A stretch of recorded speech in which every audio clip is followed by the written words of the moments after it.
Un contexte hollywoodien, un affrontement homérique entre les deux princes de la péninsule ibérique, un titan au pied d'acier. La Coupe du Monde 2018 s'est ouverte hier après-midi, mais elle n'existe réellement que depuis ce soir.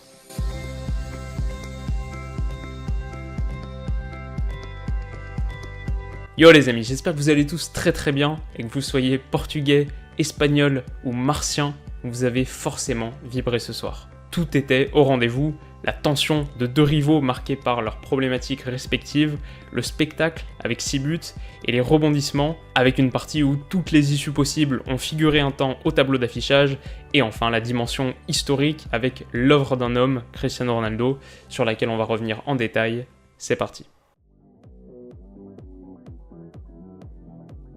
Alors on va s'attarder déjà un peu sur les enjeux de la rencontre, sans contexte, et je dois avouer que quand j'ai créé cette nouvelle section de l'analyse, je pensais pas aborder aussi rapidement un contexte aussi chargé que celui qui entourait cette Espagne-Portugal. Bon, on va pas refaire l'histoire, je pense qu'on a tous suffisamment entendu parler de cette affaire Lopetegui, mais en renvoyant son sélectionneur, invaincu en 20 rencontres, faut-il le rappeler, en renvoyant son sélectionneur, la fédération espagnole a pris une décision forte et s'est tout de suite mis au cœur du jeu médiatique, dans l'œil du cyclone de la presse, et a mis beaucoup de pression sur son équipe.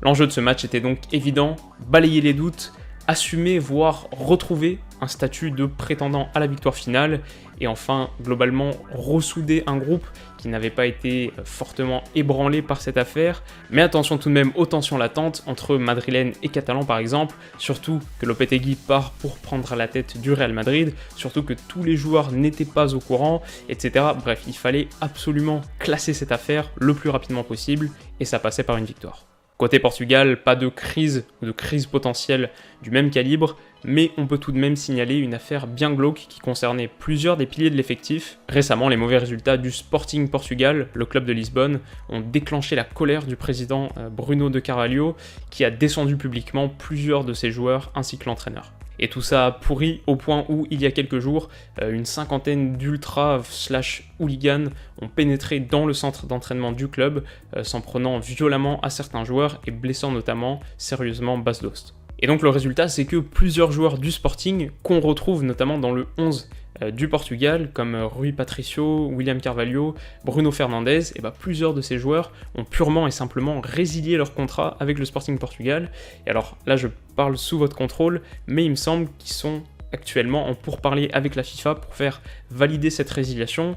Mais donc tout ça pour dire que c'est pas du tout l'état d'esprit rêvé pour lancer sa Coupe du Monde. On parle souvent des joueurs qui veulent régler leur situation de transfert éventuel avant de lancer leur mondial. Exemple Griezmann il y a quelques jours, là c'est un tout autre niveau. Et puis plus généralement, le contexte de ce match, c'était bien sûr celui de l'affrontement entre les deux favoris pour la qualification, surtout avec la défaite surprise du Maroc contre l'Iran il y a quelques heures. Voilà, la route est évidemment encore longue, mais on pouvait se dire que c'était le match qui était censé déterminer la première place du groupe. C'était aussi le choc entre les deux derniers vainqueurs de l'Euro, une manière de marquer l'entrée en matière du vieux continent dans cette Coupe du Monde, parce que pour l'instant, Russie, Arabie Saoudite, Égypte, Uruguay, Maroc, Iran, à part la Russie, et ça se discute, je rentrerai pas dans ce débat-là ce soir, mais c'était un peu les premiers Européens à disputer cette Coupe du Monde, avec notamment un nouveau statut à assumer pour les Portugais, celui de champion d'Europe en titre. Bref, j'ai été très long sur cette partie, on va accélérer un peu le tempo, promis, mais tout ça pour dire que les enjeux étaient de taille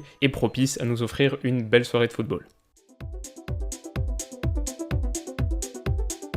Et le moins qu'on puisse dire, c'est qu'on a été servi sur la première accélération portugaise. Cristiano pousse Nacho à la faute et transforme lui-même le penalty qu'il a obtenu.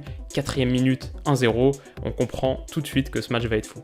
20 minutes plus tard, un contre tranchant lancé par une belle passe de Bruno Fernandes et conduit par le TGV Ronaldo aboutit sur Guedes qui s'en mêle un peu les pinceaux en pleine surface. Le 2-0 était très proche, ce sera finalement un partout car sur l'action suivante, la Roja recolle au score grâce à une action si symbolique de Diego Costa, un peu de vice au départ et beaucoup de qualité à la finition.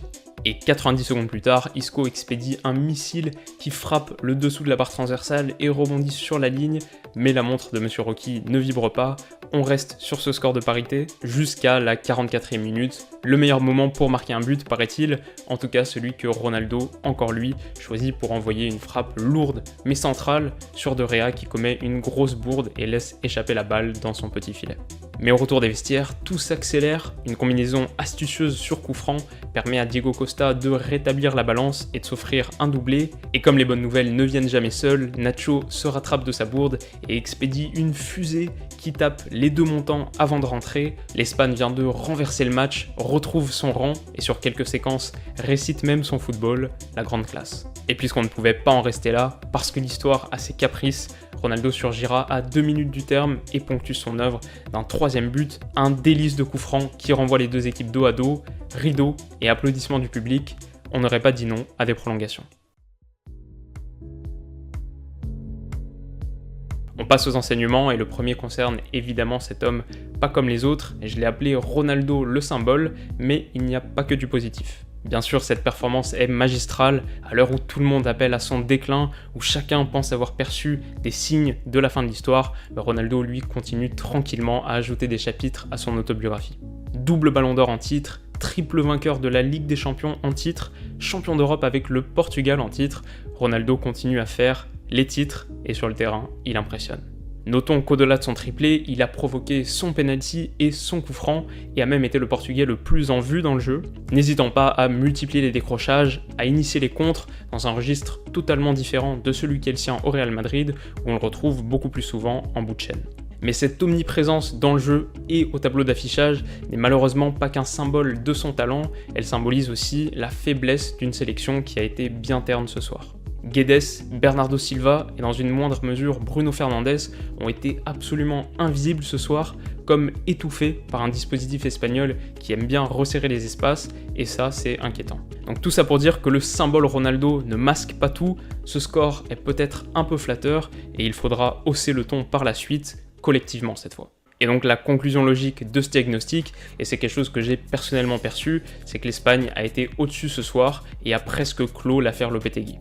Hormis Nacho, qui a souvent été une source de danger et que son but ne pardonne pas tout à fait, l'arrière-garde a été plutôt sereine, et puis ce milieu est une vraie source de bonheur.